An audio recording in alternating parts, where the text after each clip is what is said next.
also consist stripping components.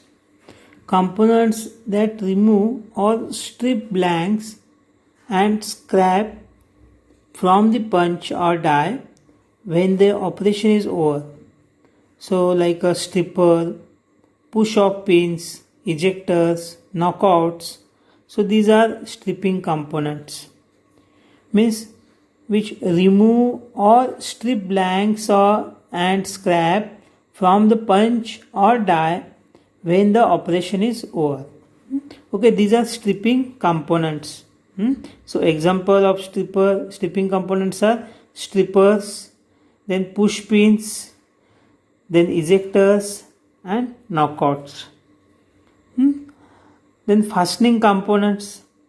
Fastening components hold together all parts of the press tool as a one unit, like punch plate, die block and all fasteners. So these are fastening components. This total terminology or total all components are categorized in this fastening component, stripping components, guiding component, working component and structural component. And last one is feeding components. So feeding components feed the blank or metal sheet to the stamping station. These components help to increase the rate of production. So these are different components in press tool. Then if you want to design this press tool, what are the requirements? So we'll discuss different requirements of press tool design. While designing a press tool and selecting the press for a given job, the following factors must be considered. What are these factors? Thickness of the component, power requirement of the system, then kind of operation to be performed, the number of operations to be performed, overall work size and speed of operation. So all these factors are very important. Press tool design should suit the type of production, that is mass production, batch production or job production. So it is suitable for batch production and mass production. So press tool should meet some requirements. The press tool should ensure the demanded output, safe operation, easy maintenance. The press tool should be designed in such a way that possible standard components are used for the manufacturing of products. Press tool should be designed for maximum utilization of material as well as manpower. The working part of the press tool must be strong and durable and replaceable when worn out. Also, it should be maintain its dimensional accuracy and surface finish. So this should be maintained and must be within tolerances. So these are some requirements during press tool design. So that's why it should satisfy these factors. Let us see. So we'll discuss the steps to design any sheet metal die. The sheet metal stamping process is very fast and precise manufacturing process. But what if the press tool is not working efficiently or it takes many more operations to produce? So it is very important to design an economy friendly and time saving press tools. So let us see different steps to design any sheet metal stamping press tool or die. So first step, computing the required force. So it is a tonnage, press tonnage, it is called as a press tonnage. Then selecting the press, which type of press is required. The determination of shut height of the press tool. Already we discussed it is a distance between bed and slide or ramp. Then computing die thickness and margin. So minimum cross section of die thickness. Then drawing strip layout and comparing material utilization. Then design of locating elements. Then selection of hardware, drawing die plane, that is pillar sets, punch heights and mountings. Then identify the center of pressure and checking scrap disposable and drawing details. So these are steps we should follow while designing any sheet metal press tool or die. Then next thing is strip layout. Strip layout is one of the important thing. Already we discussed what is strip layout. So strip layout, so the material economy is very important in sheet metal stamping process. Since the blanking is the first operation, the raw material economy may be affected by using the most economical strip layout, which can give the highest utilization of the material. Generally, press tools designers draw at least 5 strip layout for computing, and they compare their material utilization before designing the press tool. So already we discussed single row, double row or angle row. So these are different layouts. Out of this they will choose one of strip layout.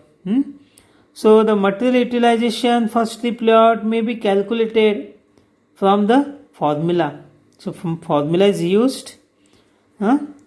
So you know the material utilization, area of blank from the metal strip and area of strip before blanking. So this is a percentage of material utilization. In case of blanking, weight of blanks and weight of strip before blank.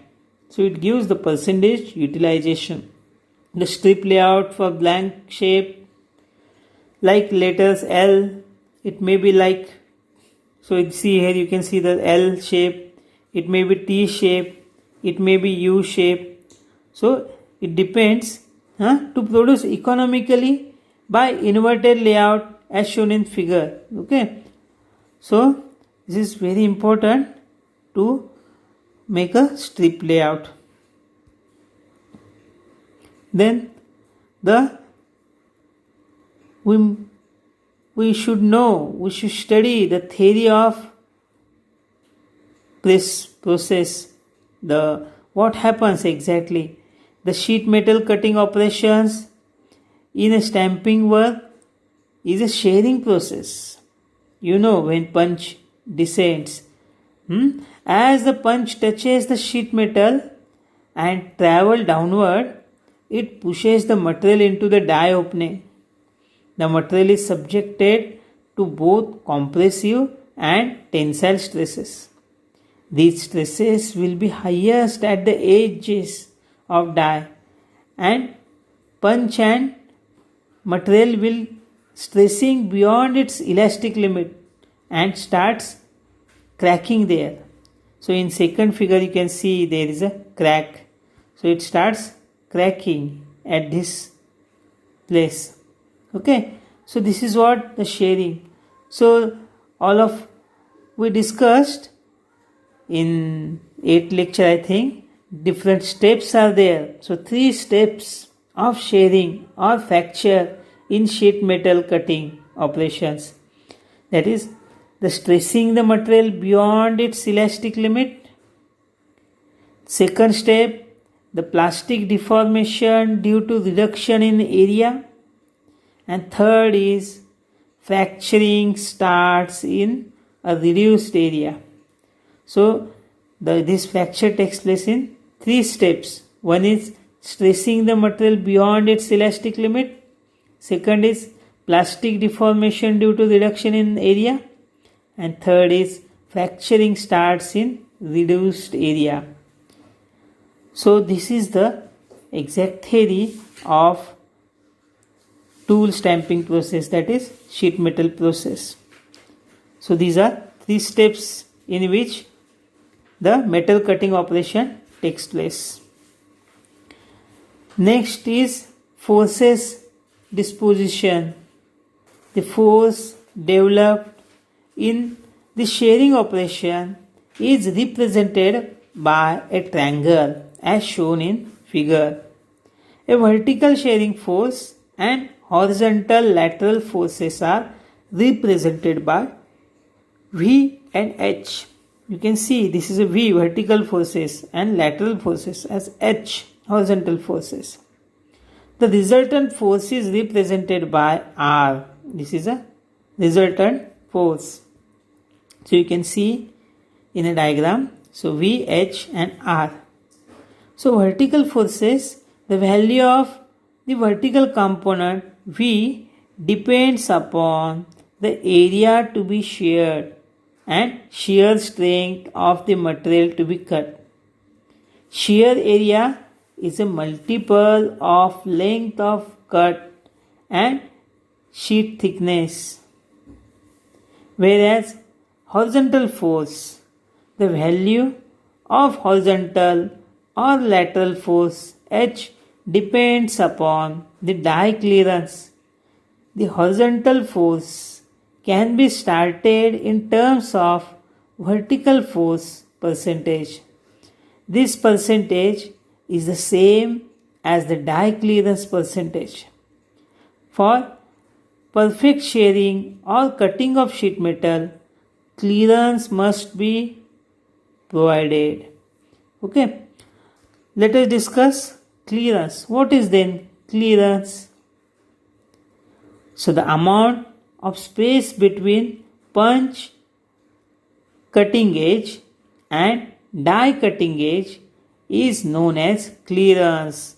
So if this is a die cutting edge outside and inner is a punch cutting edge, the amount of space between this punch cutting edge and die cutting edge is known as clearance. For better understanding, so you can see this is the internal diameter of die and external diameter of punch. So there is one clearance. So clearance is the amount of extra space required in the hole of die to allow the punch to pass through the punch a hole in a material. So you can see in the diagram. So proper press tool tolerance or clearance is very important. Clearance has a significant role in all cutting operations and forming operations. The die clearance depends upon the work material. It ranges from 2 to 10% of the thickness of the workpiece. Ductile material should have lesser die clearance. Otherwise, the soft material would be drawn into the gap and harder material needs more die clearance for good shearing action. So the excessive clearance causes more burr on the sheared sheet, while less clearance reduces the burr, but it also damages the edges of die and punches. So that's why the optimum clearance is required. So this results in frequent resharpening of the die and the punch and decrease the press tool life if less clearance is there. So the range of die clearance for various material of stamping work is different. So you can see in a diagram. So material, for mild steel it is a 2.5 to 5% of thickness. For aluminium 1.5 to 3% of sheet thickness. For brass 1.5 to 3% of thickness. So it depends upon the material we use. So maximum die clearance and minimum die clearance. So sheet metal, tensile strength and die clearance. This graph shows. So it is not possible to get tolerances than die clearance on components. So it is necessary to perform an additional shaving operation for high precision work. The hole pierced in sheet is tapered one with minimum opening equal to punch size. So maximum size of hole at the bottom of the sheet depends upon the width of the die opening, as minimum size of the is important in piercing and punching. The punch is made equal to the hole side. Okay, so the die clearance on the die cut out is bigger than the size stated on the component drawing. So punch is equal to hole size and die size is more. So this is the theory. Let us see one example. Let us discuss. So die clearance for punching press. So let's take one example. Piercing a hole of diameter 20 mm out of 2 mm thickness MS sheet. So the punch diameter will be then same as 20 mm. Then what is die clearance at, so as it is MS, in we discussed the for MS it is 2.5 to 5%. So take 2.5% of sheet thickness. So 2 into 0.025, that is 2.5%. So equal to 0.05 each side. So die bore is 20 plus 2 into 0.05. So die bore is 20.10 mm. Okay, so in this way you can find out a die clearance. You can find out die clearance. So die clearance for blanking press tool. So similarly for blanking of an 20 mm blank sheet out of 2 mm thick MS. So diameter will be same as 20. For this also 2.5 mm. So here for punch, so here each side 0.25. Punch size will be 20 minus 2 into 0.05. So 19.90 is a punch clearance. So punch size. So this will be the punch size. Okay.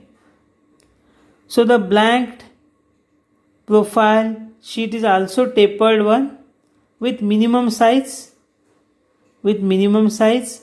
at the bottom and maximum size at top. So maximum size of hole at the bottom of the sheet depends upon die opening, as minimum size is important in piercing and punching, and the punch is made equal to the hole size. In case of blanking, the maximum dimension of blank should not exceed the size stated in component in drawing. So in case of piercing and punching, so punch sizes remain same and the more clearance is fitted, it is considered. Whereas in blanking, so maximum dimension of blank should not exceed the size stated in components drawing. So in the blanking, the die cutout is made equal to the die profile hole, and punch must be lesser on every side of the clearance side.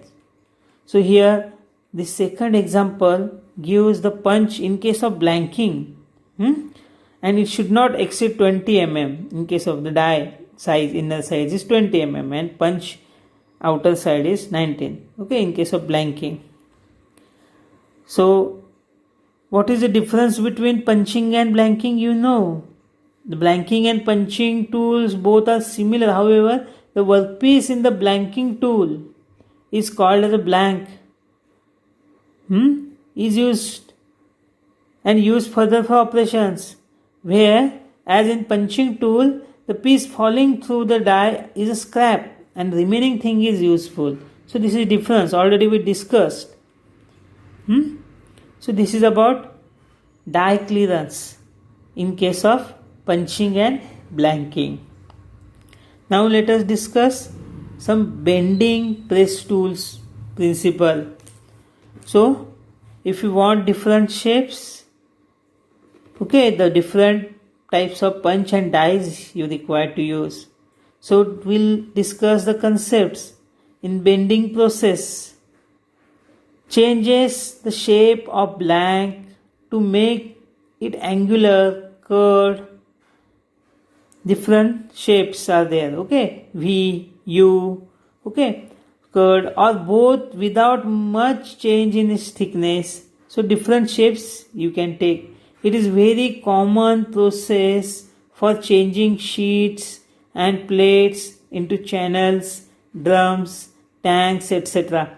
During the bending operation, the outer surface of the material is in tension and the inside surface is in compression. The strain in the bent material increases with a decreasing radius of curvature. So, bend radius is also important. A minimum radius to which a blank can be bent without cracking depends upon the material and its hardness. The minimum inside radius also depends upon the direction of rolling. The strip should be cut in such way that the bend lines lie at the right angle to the grain direction. The sheet is more vulnerable to cracking in bends across the grain direction. So the minimum radius of cracking across the grain is about 4 times the minimum radius for bending along the grain direction.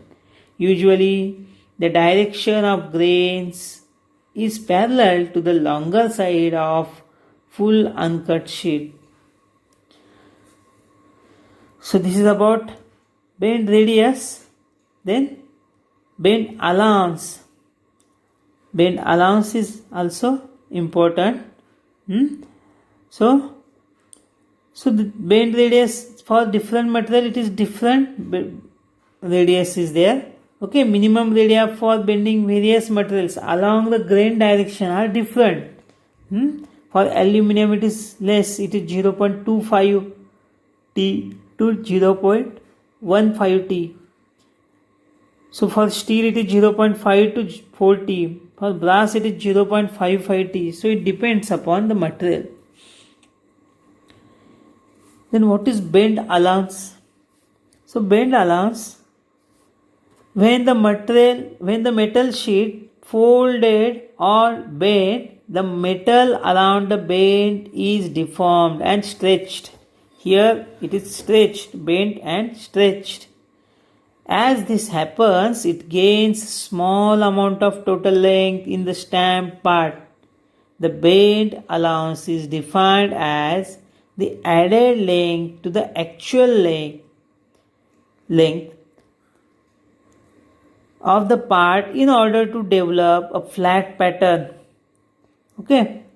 The bend allowance is defined as, note down, the bend allowance is defined as the added length to the actual length of the part in order to develop a flat pattern. A leg length is length of the flange which is outside the bend radius.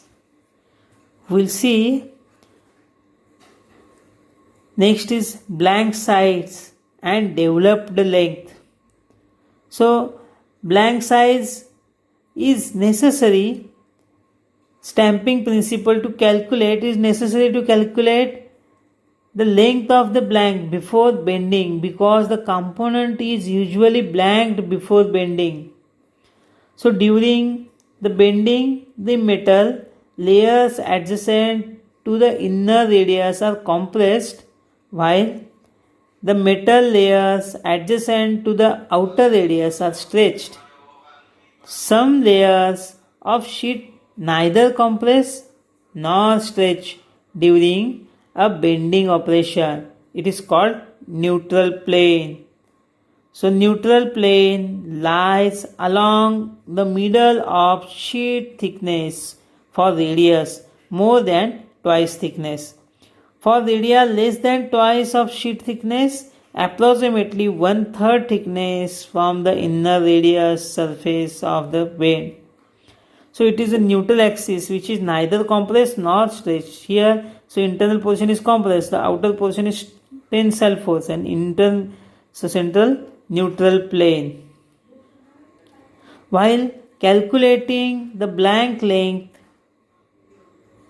or developed length, shifting of neutral plane should be considered. So this should be considered. Let us developed length should be calculated along the neutral plane by the following formula.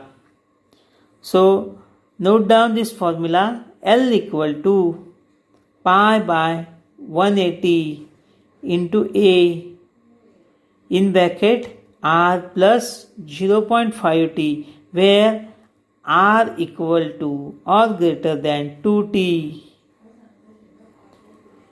Also L equal to pi by 180 A in bracket R plus 0.33t, where R is less than 2t.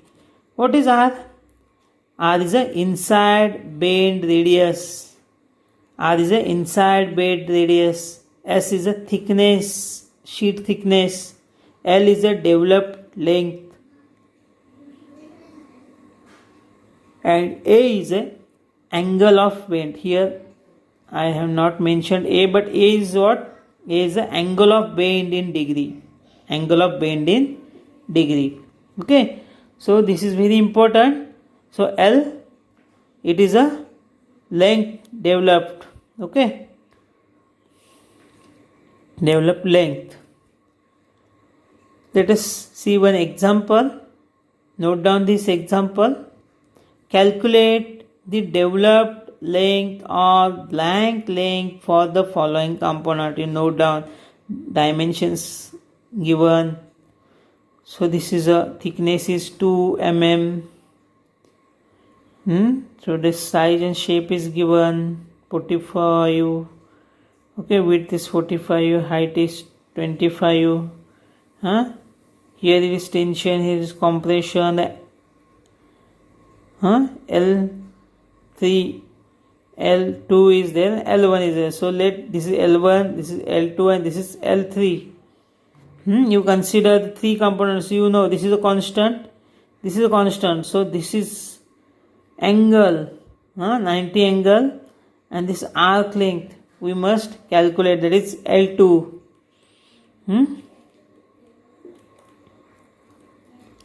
So to solve, so developed length of the component has two straight parts, L1 and L2. So this L1 and L3, these are straight part, and L2 is a bent portion.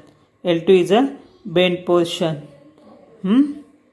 So the developed length of the component has two straight parts, L1 and L2, and curved part is L3. Here L1, so curved part, let curved part is L3. So this is L1 and this is L2, and here you write L3. Okay, this printing mistake. Now calculate. So here, so L1 and L3 are straight parts and L2 is curved part. Okay, here it is printing mistake. This is my typing mistake. Note down here.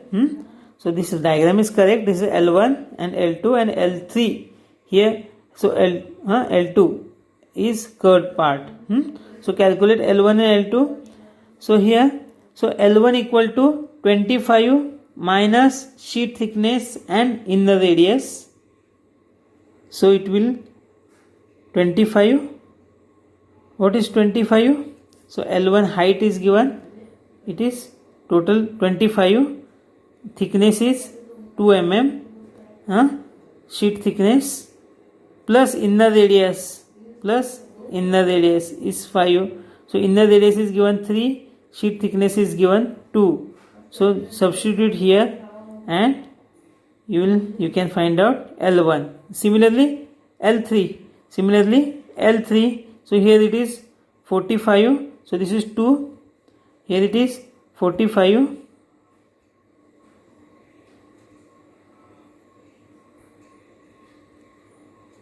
sorry, here it is 45. So this is 2 mm and radius is 3. So this is 2 plus 3 in the radius. So 45 minus 3. So you will get 40. So in this way you can find out. So L1 and L3. Now L2. So this is the formula. You substitute this formula as R is less than 2t. As R is less than 2t. As radius is less than 2t. 2t means what? 2 into 2 mm is thickness. 4. So 3 is given. So 3 is less than 4. That's why this formula. Otherwise, second formula. Otherwise, you have to take this formula. Another formula you have to consider. So this is, if R radius is more than 2t, you have to use this formula.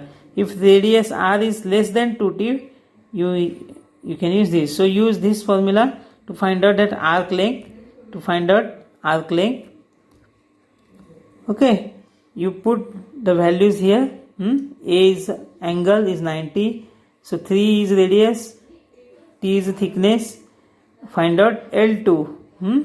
So L1 plus L2 plus L3 is equal to this much. So this is the length of sheet you have to take to get this bending and these two straight parts. Okay, so this is very important to find out length of the sheet. The last portion. So nowadays the computers are used. So due to the increasing demand of press tool, a compact and practical CAD/CAM systems are used for design of press tool. Okay, so they perform following some functions: that checking the workpiece drawing for feasibility of manufacturing from the sheet metal stamping process and press tools. It can done. Finding blank sites for bending, forming or drawing operations. Then selection for the types of press tool to be used. Then these are used for calculating material utilizations, pitch, margins and angle of orientations. Then for deciding disposition of punches and shank centers. Then computing shear forces and the size of die, strippers and screws and dowels. Then selecting the press machine and die set. So drafting, assembly drawing and detailed drawing. So these are the things the CAD/CAM systems supports in press tool design. The computer-aided press tool design includes various models like workpiece check models, developed length blanks, size models, nesting models, strip layout models, and die design models. Design check models finds out the center of pressure, tonnage required, stripping forces, dimensions of punches, dies, stripper plate and punch plates, number of screws, dowel pins, springs and knockout pins. So designing model creates the assembly drawing with many layers for various press tool elements such as die block, die plate, punch plate, strippers plate, ejectors, etc. So this is about the designing of press tool. So press tool design, the basic thing. Okay, if you have any doubt you can ask me. Thank you for listening my lecture. Thank you very much.